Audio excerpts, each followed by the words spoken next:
Ladies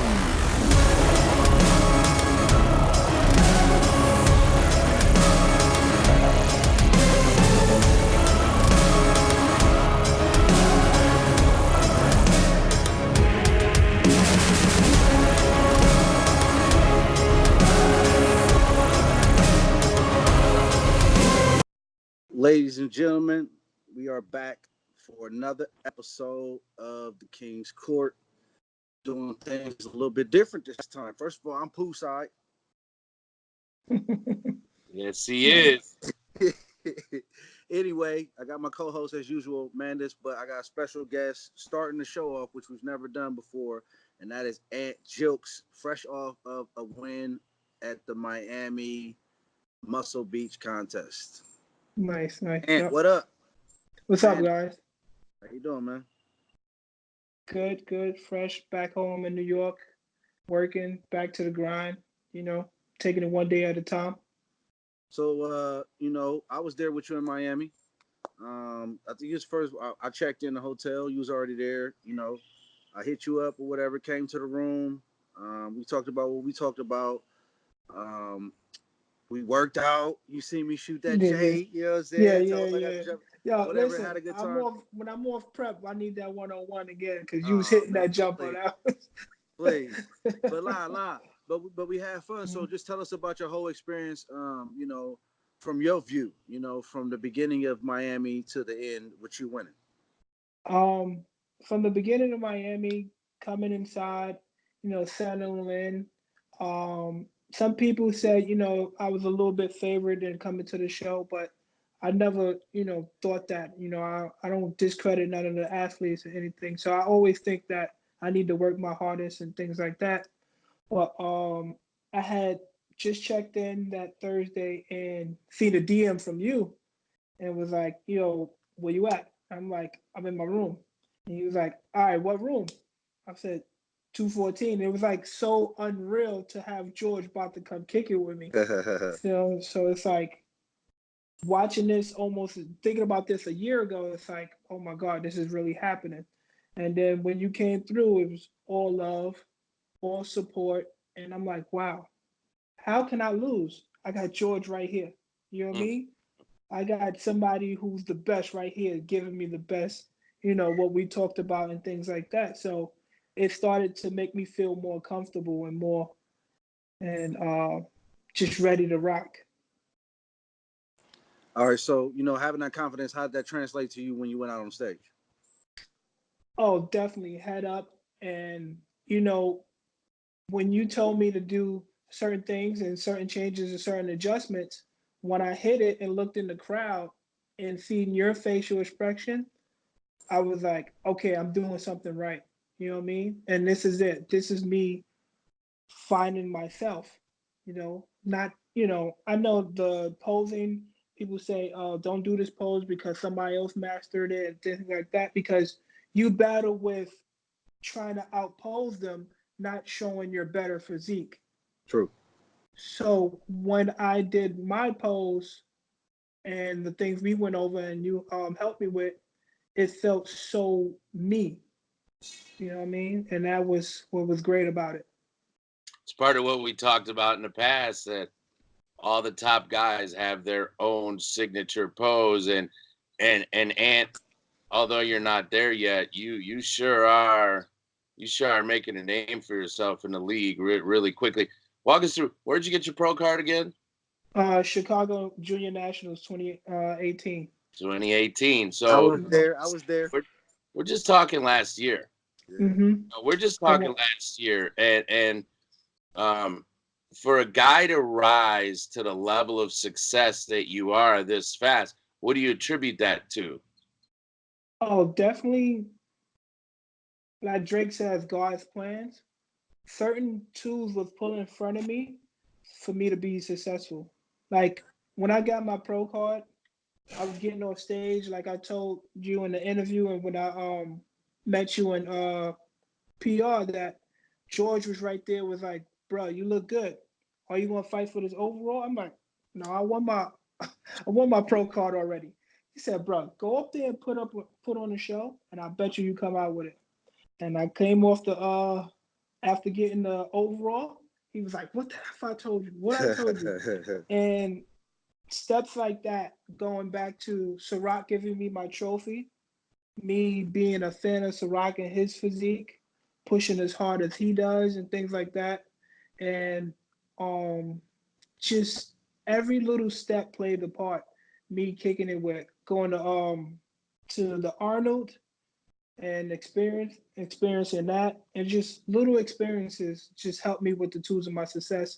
And of course, my friends, my family, my support system out here in New York, people really depend on me and want to see me do well.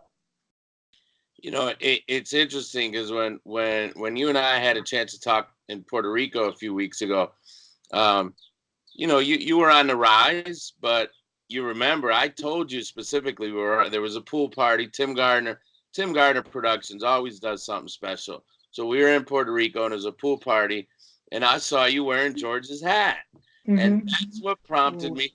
And you're repping George again right now. And you guys got to understand, if you hear now the history, George is not his posing coach. George is not his prep coach. But George has played a pretty significant role already in his young career in helping him move up. That speaks volumes. But that's also part of why I walked up to you and started talking to you at the pool party. Right. And if I didn't have my hat on, you wouldn't have talked to me. Right. And going back to that, the morning of, what was that, Miami, I checked my quads. I said, okay, this is what he's talking about. And I had to put two and two together. It was like, all right, he wanted some, I don't want to say your secrets. Can I say it? What I think it is? Go ahead. He wanted some separation in my quads. Yeah. He was looking for separation. When you looked at my quads in Puerto Rico, you wanted some separation. He was looking for separation. And I looked and seen it. And without you coming and telling me that talk, I wouldn't know what true conditioning was, or what you meant about making adjustments in my conditioning. Yeah. So it's little tools like that. You looked good in Puerto Rico. You just weren't there yet, you know. But you were good enough to where you finished third, I believe. Correct? Yes. And that's to Andre Ferguson and Chala. Those two are no slouches. Mm-hmm. And then you turn around and we're in Miami and George was there, give you a little pat on the back, little kick in the pants, and you walk away collecting a check. And that had to feel good. Yeah, that felt good. Yeah, definitely. And it's like everything just came together so well. And like with Puerto Rico, me kicking it with Dre and things like that, and seeing somebody on another level made me even strive even better. You know what I mean? Because he's that next level. And I think you guys talked about that tier 1, and then it's another guys of tier 2s coming out. I said, all right, I have a fighting chance to try to be that. It sounds like someone's a fan of the show. Well, yeah, man. Listen, all you hear is him taking, like he calls it tools or information or whatever, and using it to his benefit. Yeah, and that's what everyone should do. But not a lot of people, they want to take from the person instead of taking the right things. Like, listen, if you see a blueprint and somebody's giving you certain tools, use those tools to your advantage.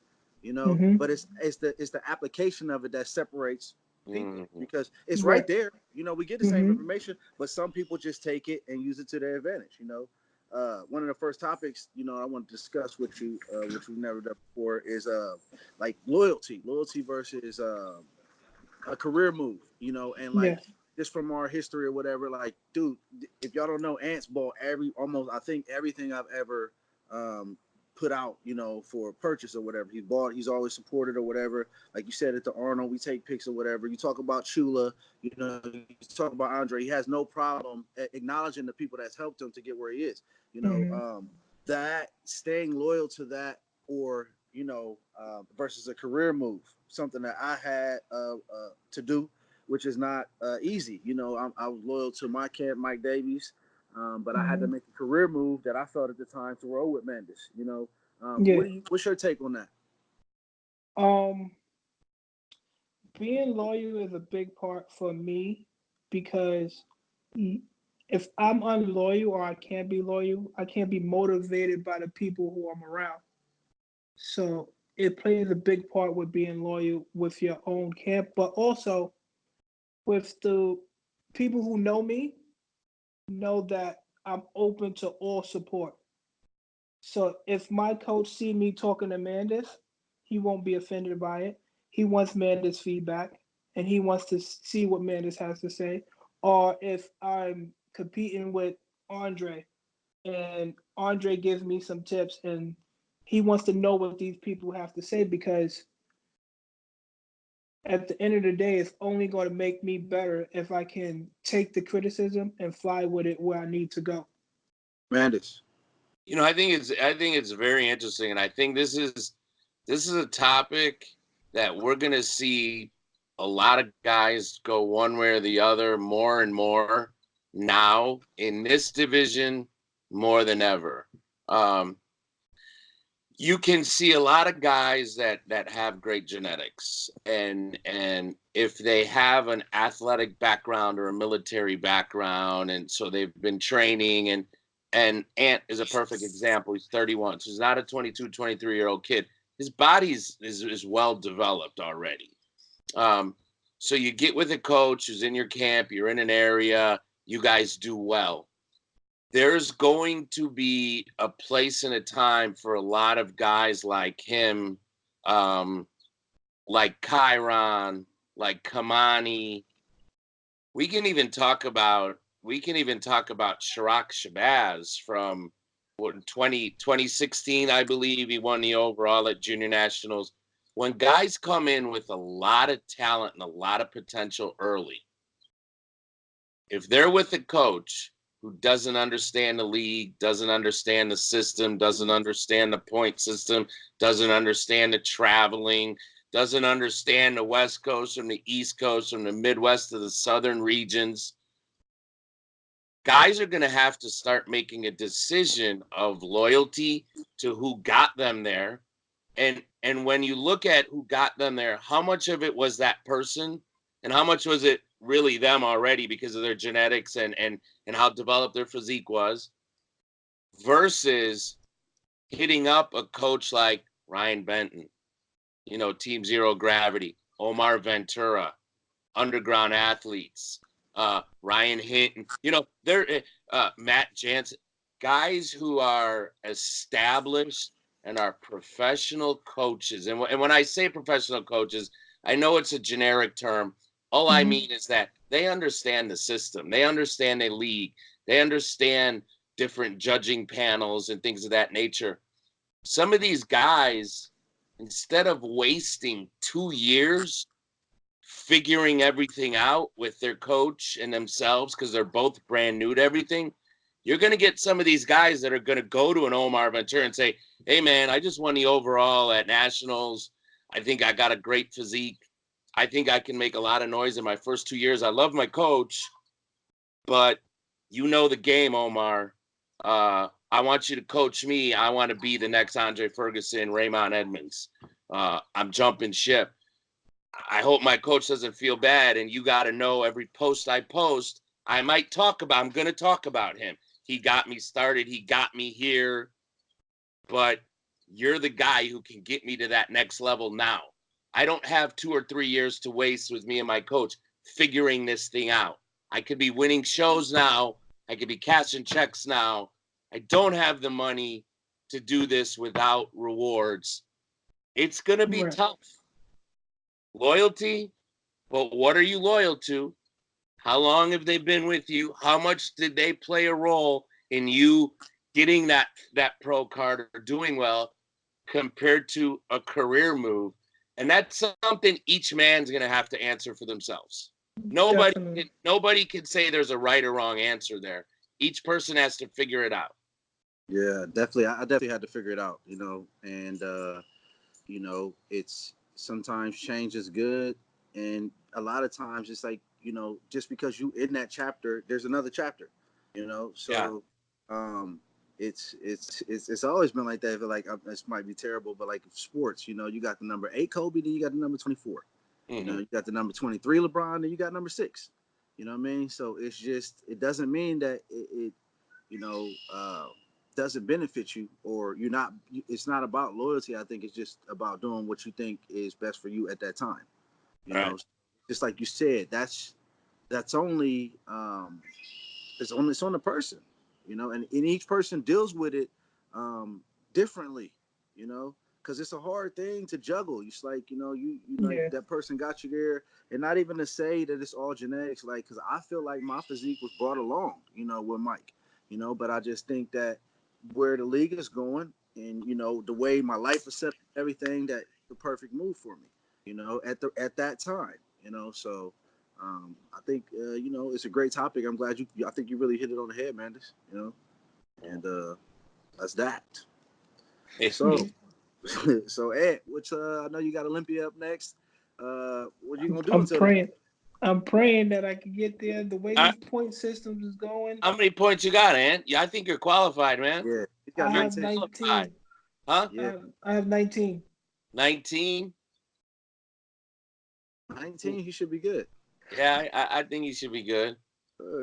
I'm praying, because the way it's still some big heavy hitters that's out there, like Hakeem, Jeremy Pop. You know, there's a lot of people that didn't surface yet. So, well, it's not about them. It's about how many shows are left and how many points are left on the table. It doesn't matter who the players in the game still are. As a matter of fact, and that plays to your advantage, because let's say you get an Hakeem or Jeremy Potvin who steps in and wins the Tampa Pro, wins the Chicago Pro. That's 16, 12 points taken right off the board. If they go to the O, that's 2 or 3 guys.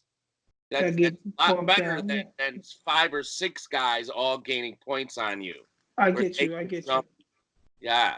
Yeah. So to answer your question, George, my coach, we definitely gonna re-strategize. Who's your coach? Dom Slice on Instagram. He's a registered dietitian. I met him in almost 5 or 6 years ago. He was my manager for New York Sports Club. So when I became a personal trainer, because I've been a personal trainer at heart, I love helping people, and that's how I actually got into weightlifting. I was working out with a friend who was twice my size, and wouldn't let me put down any weight that I couldn't lift. So he said, if I'm lifting it, you can do it too. And I felt that with every person who I touched with personal training as well. But Dom was my coach, my manager, and then he moved to another gym. He took me with him, and I was just eating turkey and cheese sandwiches and working out. He was like, "Bruh, you look so good. Your genetics are so good off that. Why don't you just try to be on a diet? You know, try healthy eating, do a show." It's like, "Nah, man, I ain't getting up there with shorts and on stage and things like that." And then a few years later, I met my coworker at another gym, and this guy was just massive and had a small waist. Brian Richards, who was my coworker, small waist, big shoulders. And he was like, "Bro, I do men's physique." And I was like, "Wow, that's how I want to look." And then he showed me a couple of athletes like Jeremy Buendia, and Jeremy was his favorite, and my favorite was Andre. You know, we used to battle it back and forth and things like that. We did our first show in Brooklyn, and that's when I first met Dre in Brooklyn. And I was like, wow, like, how can you have a waist so small and big shoulders? And like, that was the look I wanted to go for. And then just became a fan of the game and just been working hard. Shit, man, it paid off, man. You know, you got some easy money down there in Miami. Yeah. Nice New York pro placing. Went to Puerto Rico, and we'll see you Vegas Saturday night. Yeah, word. Where we at, the Orleans? Yeah, Orleans, man. Look, man, I appreciate you coming on. You know, wish you nothing but the best, man. Get you some rest, and like I said, man, we'll see you in Vegas. All right, thank you so much for having me. I appreciate everything. Yeah. Cool. Best Take a quick break. I gotta go jump in the pool. It's heated. Yeah. We'll be right back. Straight cash. All right.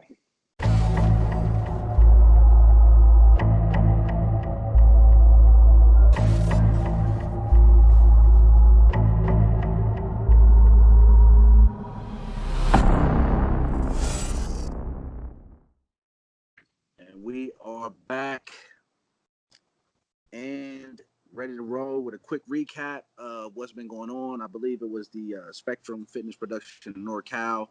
That was Ciroc. Congratulations, Ciroc, on the win. I know he really wanted the points. He was looking great. Came through his first show, I believe, was New York Pro. Got the win out there in NorCal, I believe. And Woods, which I seen him, and I wasn't there, but through the pictures, he looked like he was the sharpest he'd been. He came in second, and shout out to Dean for a third place finish. So he picked up some points. Hopefully, we see Dean at Olympia. But moving on forward, take us off. Well, I love this topic, George, because there's hope. There's still hope. 40 plus is no longer a drop-off point. We saw it in the open bodybuilding, the oldest Mr. Olympia ever. It happened this past year. And when you look at him, you'd never in a million years guess that he was the oldest Mr. Olympia. Now, we're seeing that trend. We've been seeing that trend in bodybuilding for quite a few years. We never saw it before in men's physique. Since men's physique started, a decade ago, it's pretty much been a young man's game. Most of the guys in the top 8 or the top 10 have been in their 20s and in their early 30s. Now, that trend is completely different. Part of it is obviously the evolution of the physique, bigger, harder, drier, leaner.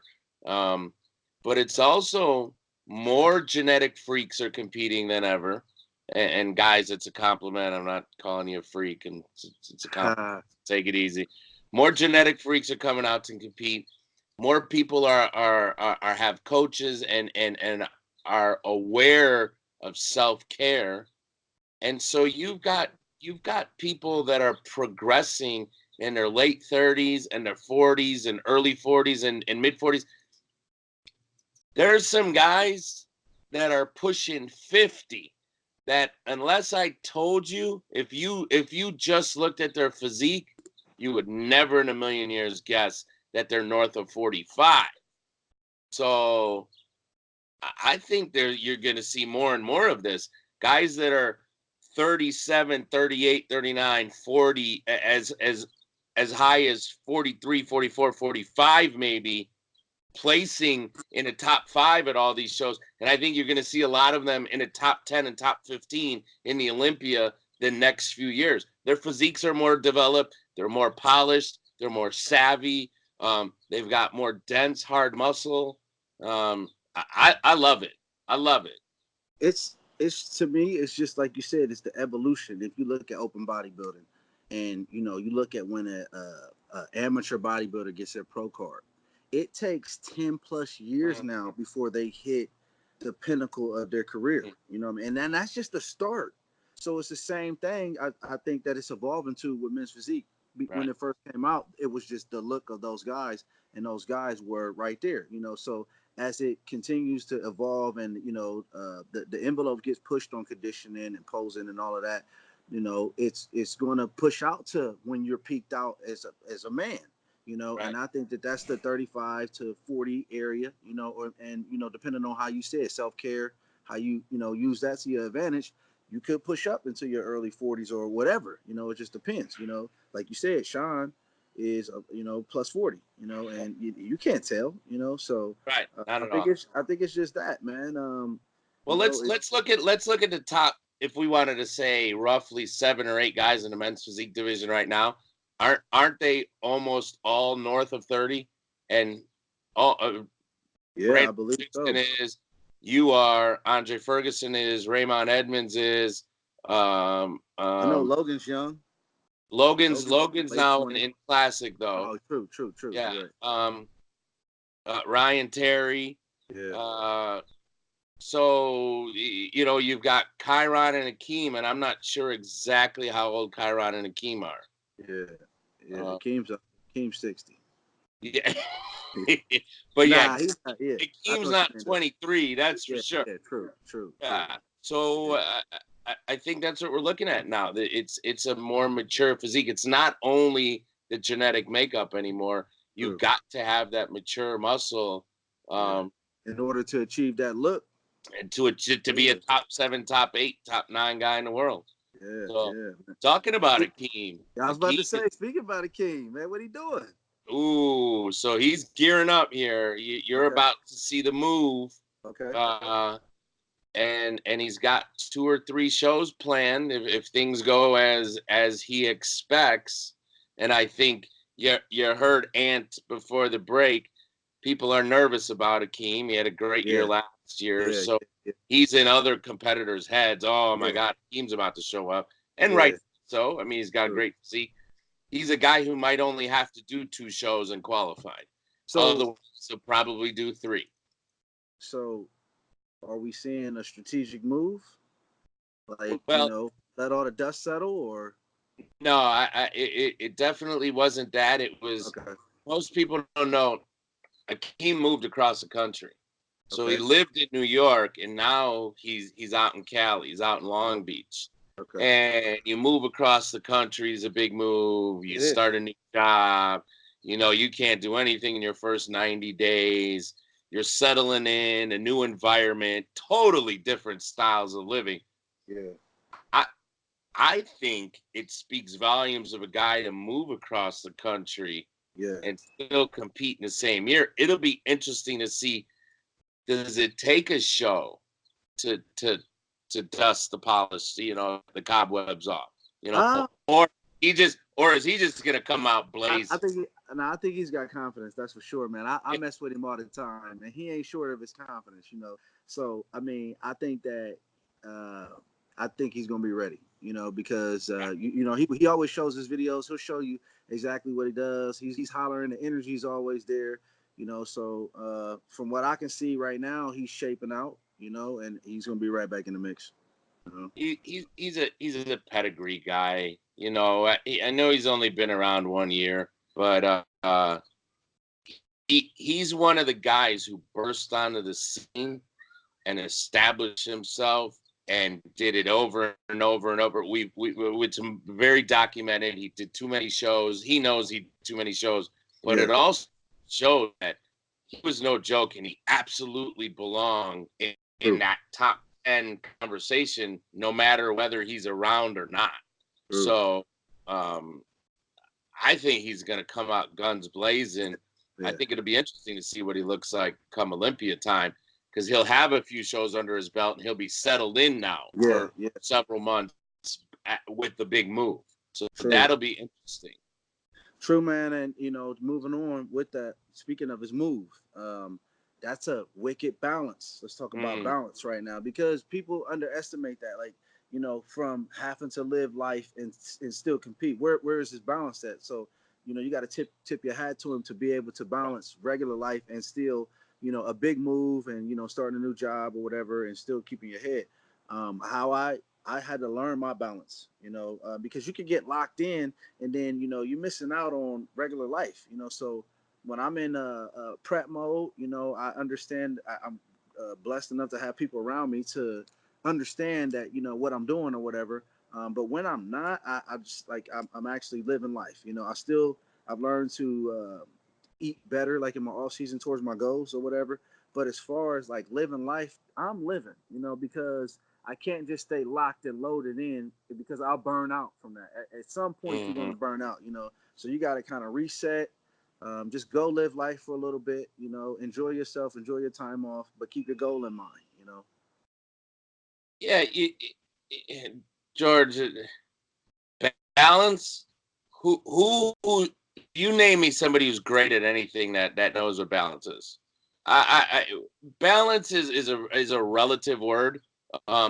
When an athlete's in prep, there is no outside distractions. He's got to be laser sharp focused. I believe what you guys learn, the savvy veterans, is when you're in your off season, how do you now, quote unquote, balance out giving the people that you care about and you love and maybe your other hobbies or dedications some time, so you don't feel like 365 days a year is all encompassed about being on a stage, while you're still getting your training in and still eating relatively healthy. Listen, if you eat 5 or 6 meals a day times seven times a week, that's 35 meals. or 42 meals. So if you stay in shape and you're training even 5 days a week in your off season, if 4 of those meals are cheat meals, barbecues, a dinner out, a couple of beers at a ball game with some of the boys, that's not going to disrupt you. four out of 42 meals is not going to disrupt you. And taking your off days is not only going to be good for your body, but good for your sanity. So I think it's not so much balance as it's learning how to be a professional. True. Yeah. Okay. Yeah. Knowing how to say, hey, this is my off day. I'm gonna go hang out with the guys, as opposed to the next day, hey, I'm gonna get my training in later because me and the guys had a few beers, so I'm not gonna train at noon like I usually do. I need to get a couple more meals in and some more hydration. Things of that nature. Just being smart. Being a pro. That's all. But I don't know anybody who's great at anything that truly has found balance.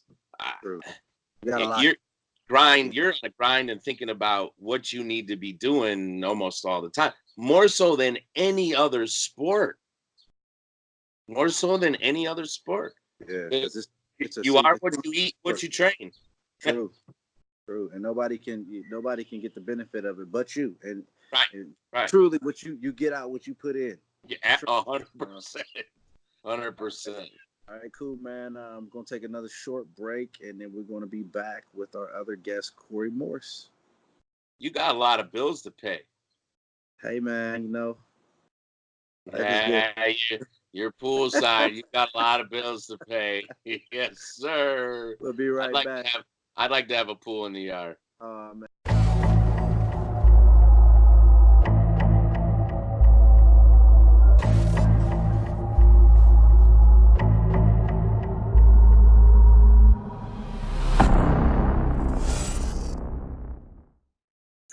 Ladies and gentlemen, boys and girls, Corey Morris is in the house. Corey, what up?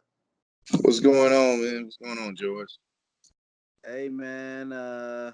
Congratulations, first off, on your win in Denver. And then you had a great showing in Miami, man. Tell us a little bit about, how you feeling. Oh, man, I felt good going into Denver, man. It's the show that me and my coach been playing. Just had a strategy just to hit that show and try to come in top 5. So to be able to win it was huge. All right.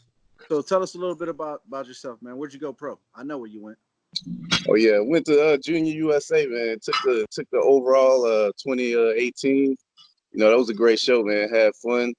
Good setup, man. I think I told you before the show when you was doing it. Yeah, you did. Yeah, I was like, I don't want to talk to you until I win.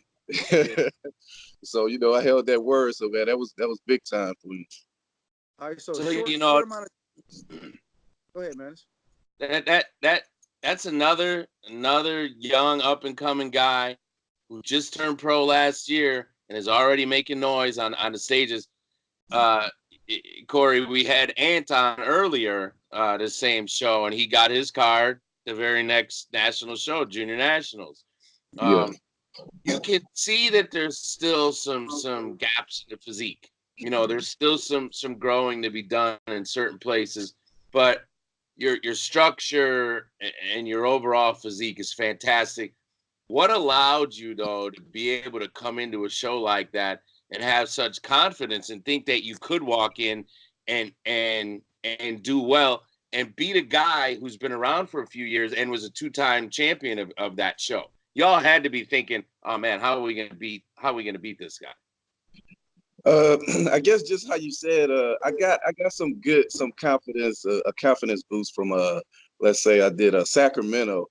I think I took 11 in Sacramento, but I got some advice from a coach. I also got hit up by a well-known coach. I'm not gonna put any names out there, but he gave me a real confidence boost. He basically told me I look phenomenal. I'm right there. Just keep pushing. And man, that just gave me everything. So when I went into the last maybe like 6 weeks of prep for Denver, and it was just, it was hot. I told my coach, he was like, man, let's get it. You can do it. And when I went to training, just blazing. So when I came into Denver, I felt different. I was like, man, I know Ciroc, 2-time champ for that show, but I felt like it was my show. Yeah, it was. It really was. When we interviewed, you said, I've been waiting for one of these. Yeah, Um, I was ready. yeah. Now you also, Corey, how old are you? 34. Okay. So there we see this trend, guys that have been training for a while. What's your background? Were you military? Were you an athlete? What had you in the gym all these years that you just now popped up into the MPC and here you are in the IFBB?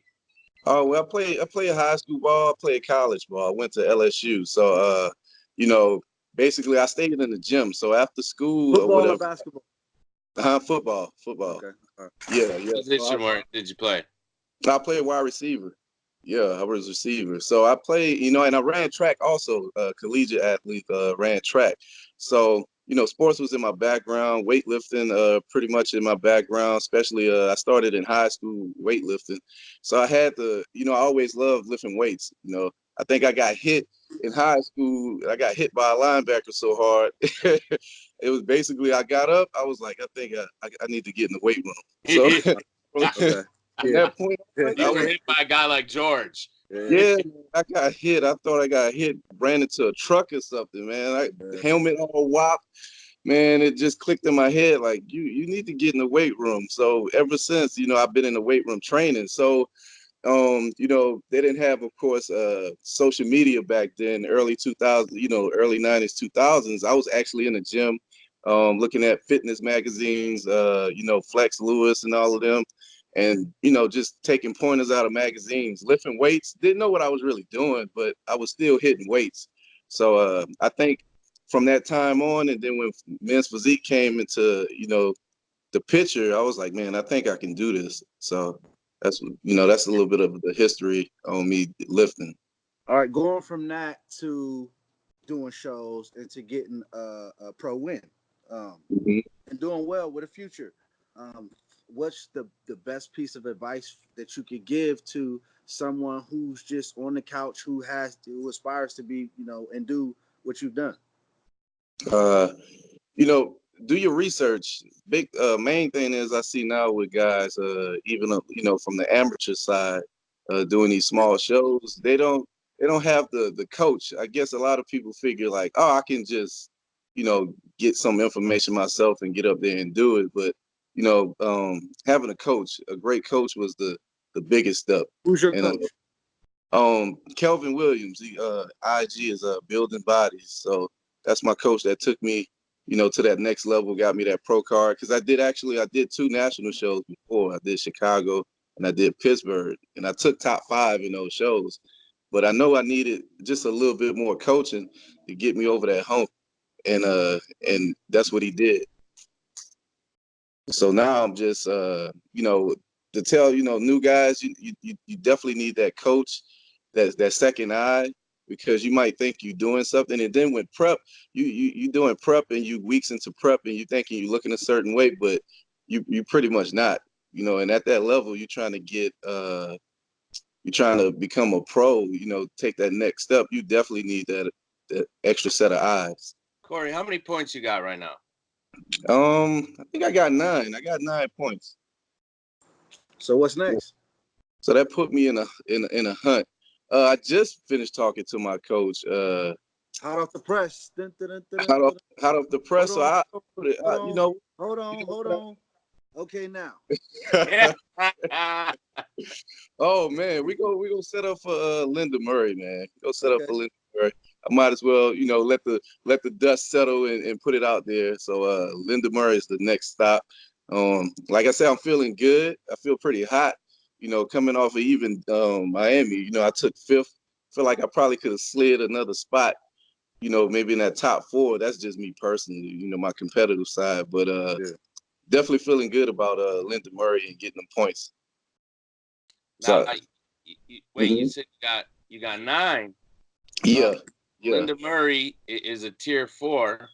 So even a win there is 8. But that'll be close to the end. I have a feeling that Linda Murray show is gonna have 40 plus guys because it's Linda Murray and then Tampa Pro. Isn't that it? Yeah. So, well, that was my pro debut. One thing about it now, a lot of guys, especially when they new pros, they like, man, even some of the, seasoned pros, not really the top guys, they like, man, there's 40 plus guys here. When I did my pro debut, I actually did Tampa Pro, and that broke the record for the most pros ever in a show. And when I went into the meeting, I was looking around like, man, look at all these people. I wasn't used to it. I thought that was just how pro shows are.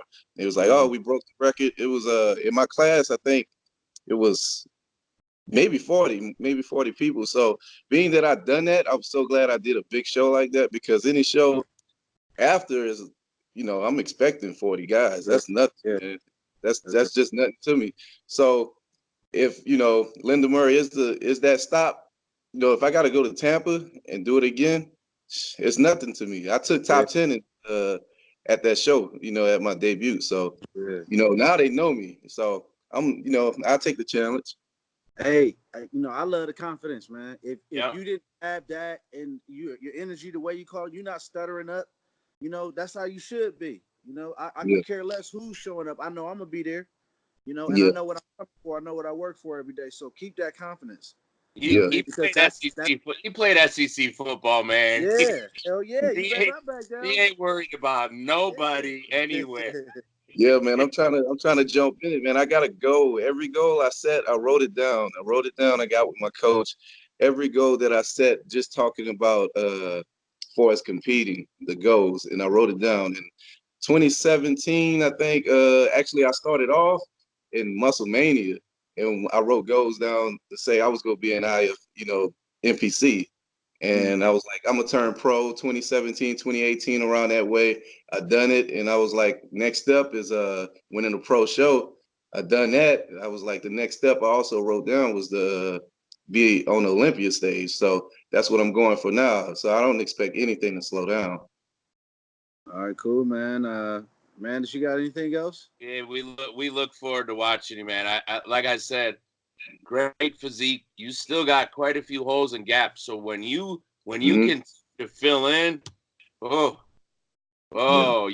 not only are you going to be an Olympian, but I mean, from what I see a perennial Olympian for years to come. So best of luck to you.